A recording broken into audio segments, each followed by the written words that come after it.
Hello everyone, आप सभी का स्वागत है हमारे चैनल पर। तो फिर से मैं आपके सामने लेके आ गया हूँ DU LLB mock test series की एक और वीडियो। तो इस वीडियो के अंदर आप देख सकते हैं ये है हमारा मॉक टेस्ट सीरीज़ का 7 पार्ट। तो आप देख सकते हैं इसका क्वेश्चन है the prime minister of India is. कौन होता है वो? डिफेक्टो हेड होता है वो हमारा, जो हमारा प्राइम मिनिस्टर होता है। तो इसका 24वां क्वेश्चन है a person who is capable of wrong is known as. तो डोली कैपेक्स बोलते हैं उसको। रेशियो डिसीनिंग मीन्स क्या होता है? It is a ratio of the case this is building.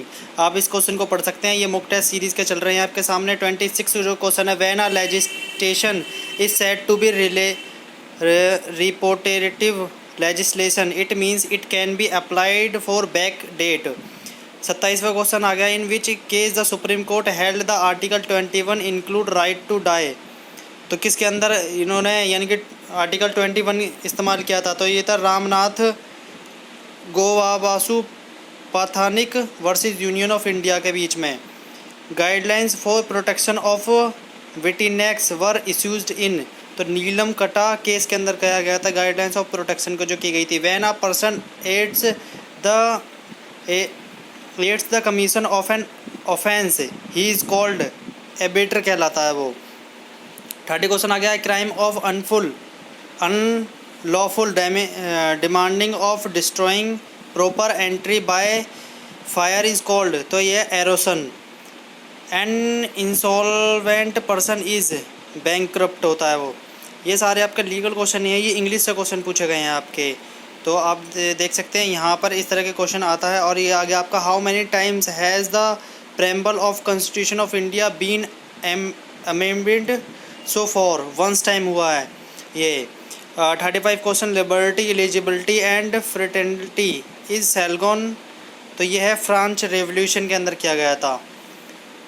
India has parliamentary democracy because the council of minister is responsible to the legislative in which house of the parliament and proceeding of impeachment of president can be initiated either in Lok Sabha और in Rajya Sabha. जो हमारा parliament the processing कहाँ से start हो सकती है? दोनों जगह से। Who administer the oath to the governor chief justice of the concerned high court, उसको दिलाता है governor.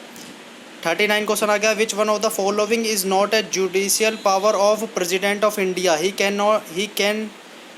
He can remove the जज of supreme court on ground of misconduct.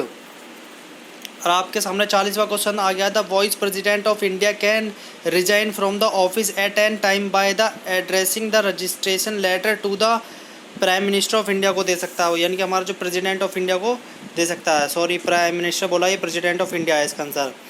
Which of the following public offence can be held only by the citizen of India? All of this president and vice president of India, attorney general के, advocate general of India and high court and supreme court जज के द्वारा कर सकता है। All of अब आ गया उसमें। Who among the following does not have the right to vote in the election of president of India? किसके पास राइट नहीं है? तो member nominated by the president of India in the council of state. तो ये है आपका 43 the quorum requirement in Rajya Sabha is. तो इसके अंदर 25 पूछा गया नंबर है जो 24 में Rajya Sabha has equal power with Lok Sabha in amending the constitution. किसके अंदर? In amending the constitution. 45 payments from the consolidated fund of India are authorised by the. तो ये है एप्रोप्रिएशन एक्ट के अंदर। और आपका 46वां question judiciary of supreme court of India may be increased by parliament. तो आपका ये पार्लियामेंट आ गया इसका आंसर। और आपका 47 zonal councils are advisory bodies के अंदर है ये। An act of parliament is called statutes कहलाता है ये। बिल लेजिस्लेटिव स्टेटीज़ या पब्लिक पॉलिसी स्टेटीज़ कहलाता है ये। 49 which can not be done directly can not be done indirectly this statement epitomises the doctrine of colourable legislation. और 50वां question the president rule is state can be constitute for a maximum period of, तो 1 year के लिए। The president rule is state can be continued for a maximum period of, तो 1 year के लिए लगा सकता है प्रेसिडेंट का, जो हमारा स्टेट के ऊपर जो प्रेसिडेंट का लगता है। नेग्लिजेंस मीन्स, तो नेग्लिजेंस का मीन्स क्या होता है? Doing an act by feeling to take responsible care. तो आपके 51 क्वेश्चन पूरे हो चुके हैं। तो मिलते हैं नेक्स्ट वीडियो में। अगर आपको हमारी वीडियो अच्छी लगी हो, ड्यू LLB मॉक टेस्ट की सीरीज़ अगर आपको अच्छी लग रही हो, तो आप इसको अपने दोस्तों में शेयर कर सकते हैं। धन्यवाद देखने के लिए हमारी वीडियो को पूरी।